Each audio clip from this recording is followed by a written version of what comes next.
This is Barbara Pearce of Pearce Real Estate.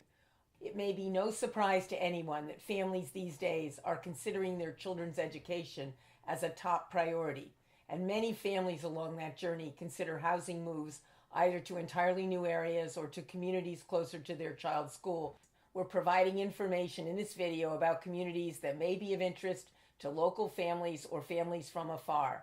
We have vast experience with independent school families and have been independent school families ourselves. We're happy to be a resource for you as you go about this process. We belong to leading real estate companies of the world and other networks. We can help you here or anywhere else.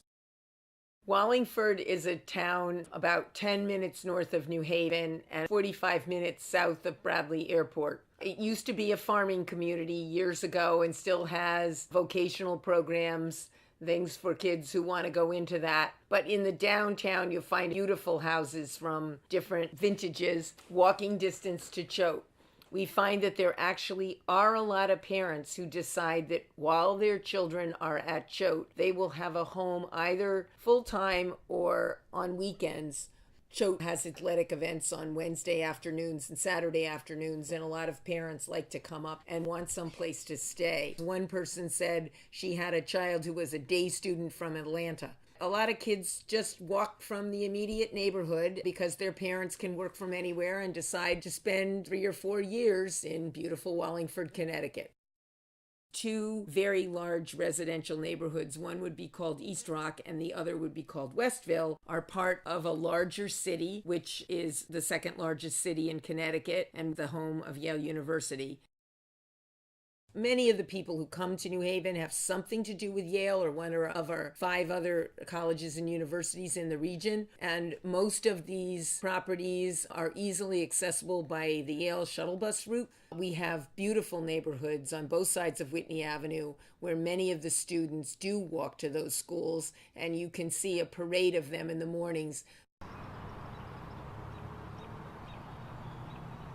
There's the quieter side that schools actually are on, and then there's the slightly busier Orange Street side, which has restaurants and stores and coffee shops for people who want to live in a more urbanish neighborhood. There are parks everywhere, so you never feel too far away from nature.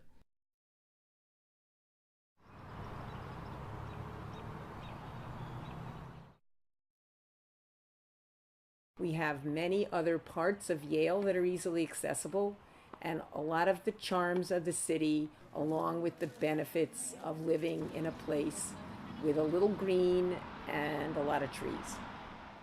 We do get a lot of calls right around the time of year when acceptance letters come out, and you can see, depending on where you're coming from, how affordable those houses will look when you find out what they cost.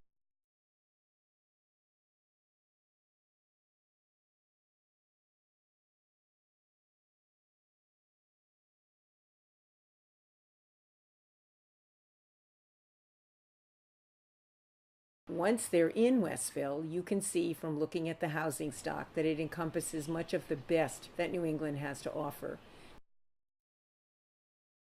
Many of them have exquisite architectural details and the kind of workmanship that you don't get in modern houses. New Haven, being an old city, doesn't have much new construction, but it has plenty of representation from all different eras.